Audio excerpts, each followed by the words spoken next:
Hello and welcome to another fun-filled edition of Adam's Music Box. Now, I've said it before and I'll say it again. The 70s was the most diverse decade in modern music history. It was diverse in terms of a lot of great artists from a lot of different genres were at the top of their game, and it was also the most diverse decade because mainstream commercial radio catered to a lot of different tastes. Freeform radio was still going strong, arguably at its peak by the mid 70s, and this meant that a lot of things that didn't necessarily seem radio friendly got to become hits.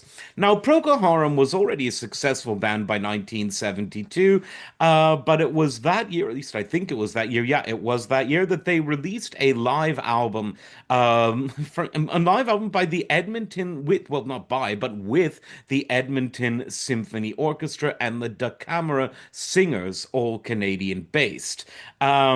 It was an album that was quite small on the whole because of the limitations of the LP format. So you had the 20-minute suite, one of the best Procol Harum compositions ever, and Held 'Twas an Eye on side two, and four relatively short songs that were already quite well known to the band's fans on side one. Now, how is any of this relevant? Well, live albums at the time were seen as sort of throwaways. They were seen as something that record labels would do to keep a band's name on the mouths of the fans. So, in other words, if a band was seen as going too long between albums or singles, for that matter, or if the record label just wanted to maintain momentum, they'd bring a tape operating crew and set up the microphones as efficiently as they could and record a band live on the road, stick it out there, sell it for less than a studio album, and make a quick buck.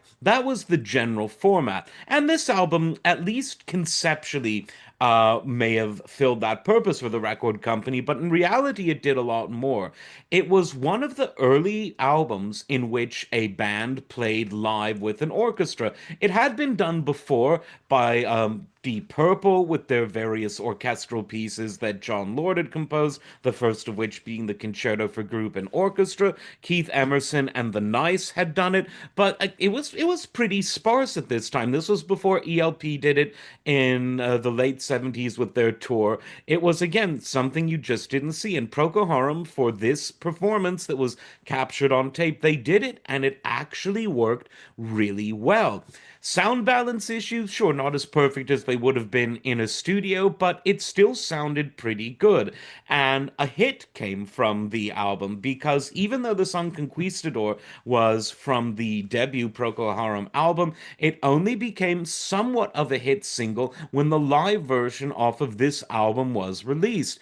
And I think that it was a song that really did benefit from the string section, from that sort of Spanish and Mexican style brass, the trumpets that you had, and it just sort of added more flavor and color to this story about a conquering Spaniard in the New World, a conquistador. It's a story song in typical Procol Harum style, and that it goes to places you wouldn't expect it to go.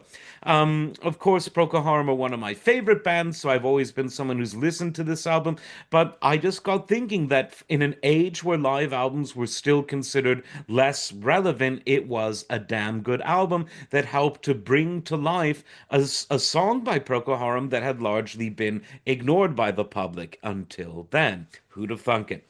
As always, like, subscribe, and we will see you next time. Take care.